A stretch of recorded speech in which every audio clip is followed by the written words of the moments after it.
Hey guys, Frankie here. Today I'm taking you back to one of my favorite places in Japan, Lake Biwa. I always thought it would be both a challenge and a fun experience to cycle around the lake, so when I found out my friend who lives in Shika Prefecture, where the lake is located, was also interested in doing the cycle, it seemed like the perfect time to try. The cycle itself is really popular and is called Biwa Ichi, short for Biwako Ishu, meaning going around Lake Biwa, and usually refers to doing it by bicycle. There are a few different routes you can take, depending on your level of experience and how quickly you want to complete the cycle. The total area around the lake is 235 kilometers, though the cycle is usually around 200 kilometers. You'll notice on some parts of the video you can see two lanes with the guidance of blue lines on the road. There's a fast course and a slow course. Neither my friend nor I are experienced cyclists. We only had regular bikes and wanted to be a bit more leisurely about the whole thing, so we would have a chance to swim in the lake and maybe even sightsee a bit. And we ended up going on a 175-kilometer ride around the lake over 4 days. More experienced cyclists with road bikes might complete the whole thing in a day or two, though 3 days is a popular choice. The starting points are either in Otsu, Moriyama, or Maibara, and each place has shops where you can rent a bicycle. Luckily for us, my friend used her own bicycle and I borrowed one from her friend. We started from Moriyama. We got a late start the first day because we didn't think it would take that long to get to our destination, though we were kind of wrong about that. We were staying at my friend's co-worker's place in Hikone City, and we arrived pretty late after powering through 55 kilometers. Because we didn't have to pay for a hotel, we treated her friends to Domino's as a thank you for letting us stay. They also have an adorable dog named Serial. You don't see big dogs quite as often in Japan, especially if you're in the city, so it was really nice to hang out with Serial, who's part husky, malamute, and wolf. On the second day, the weather was pretty awful. I didn't get a ton of footage because it was pouring rain in the morning. We made it safely to the Hikone Castle area though and had some lunch at a fusion curry restaurant and warmed up with some tea and coffee after that while waiting for the rain to calm down. Since the weather was so bad, we skipped Hikone Castle itself. I want to go back though because it's a really lovely cultural heritage site and one of the 12 original castles in Japan.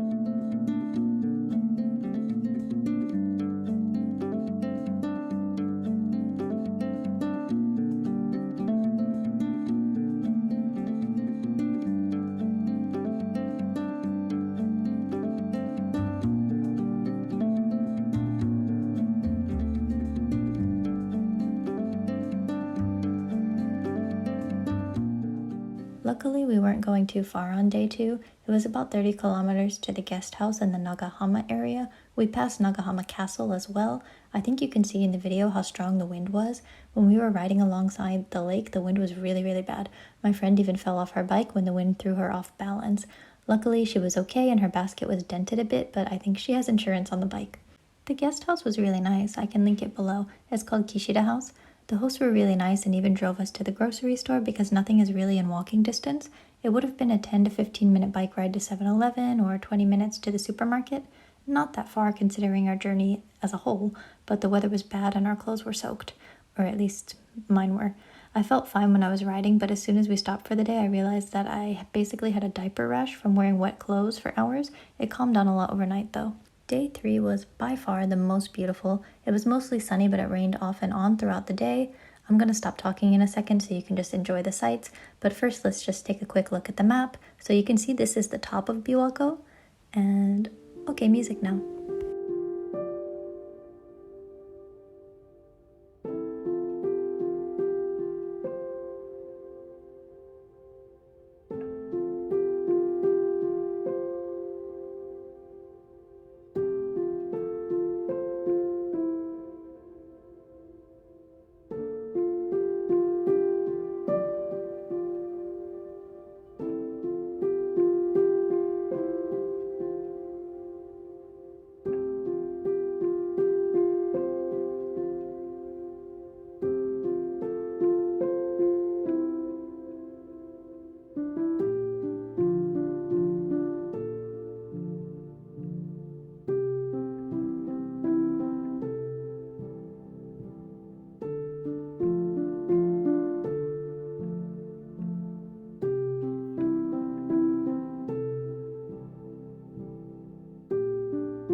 And by the way, Kendall was not the only one that fell. I stopped to take a picture of this sign to show that we were in a new city, and I kind of zoned out and fell right into this patch of grass. It's like the sticky grass that can cut you and irritate your skin, so yeah, that was pretty fun.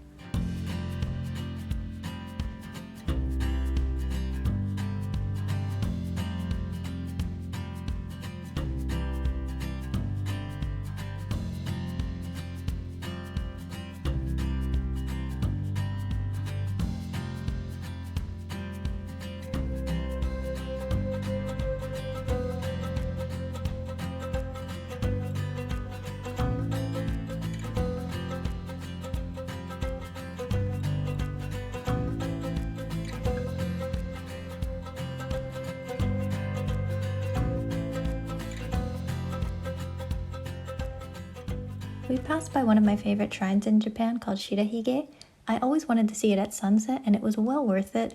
I always wonder though why there isn't a traffic light here, because it's off a really busy road with lots of trucks and cars going incredibly fast. There's not a crosswalk either, so you just have to wait for the right moment to sprint across the street. The sun wasn't setting directly behind the shrine at this time of year, it was off to the right, but the sky was so pretty either way. After a whopping 65 kilometers, we made it to the next guest house in Omi Maiko. The location was great and it was cheap, but I would not recommend this place. It wasn't the cleanest, and there were only 2 showers for 12 rooms, and each room can house up to 4 people, so not so good. Anyway, the next morning we wanted to go for a swim before the last leg of our journey. Omi Maiko is a really beautiful beach area, but it was pretty crowded, so we rode about 20 minutes or so to a private beach that we only had to pay 100 yen for. Since it was mostly families there, I kept my tattoos covered even though there weren't any signs about tattoos, just in case though.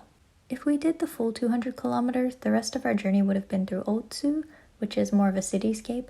To be honest though, I wasn't too keen on city riding in comparison to all the beautiful sights we saw the day before, so we rode over Biwako Ohashi, a large musical bridge, and made it back to Moriyama, our starting place. It was a steep slope to get to the top of the bridge, and I was proud of myself for being able to ride up to it, although my legs were basically jelly by the time I reached the top. The scariest part for me was going down that bridge because it's so steep. I was too scared to turn on the camera because I thought I'd hit a rock or something and go flying into traffic. It was all good though, we made it down safely and rewarded ourselves with a nice lunch. Back home, the last day of our journey was only 25 kilometers, though in total the whole journey was 175. So maybe for experienced cyclists it's not that big of a deal, but for us, it was a huge accomplishment. Personally, I've never done any kind of exercise like that in my entire life. I'm not athletic, so I feel pretty good about it. But would I do it again? Maybe. It was definitely worth doing it once, but I'm not gonna lie, the saddle sores that I had by the end of that were very intense. Even though we had a lot of rain and wind on our journey, I think overall we got pretty lucky with the weather, because the day after we finished, from then on for over a week, it was raining really bad all over Japan and there was flooding all over the country. It also was not boiling hot any of the days, which was my biggest concern about doing that kind of cycle in the heat and possibly getting a heat stroke or fainting or something. So yeah, I think we got lucky because it wasn't too hot. So yeah, I would definitely recommend this cycle. I'm gonna leave some information linked below about Biwa-ichi itself, where you can rent cycles, some of the places that we stayed, or the one I recommend at least. Yeah, so I hope you enjoyed this video, and I'll see you guys next time. Bye!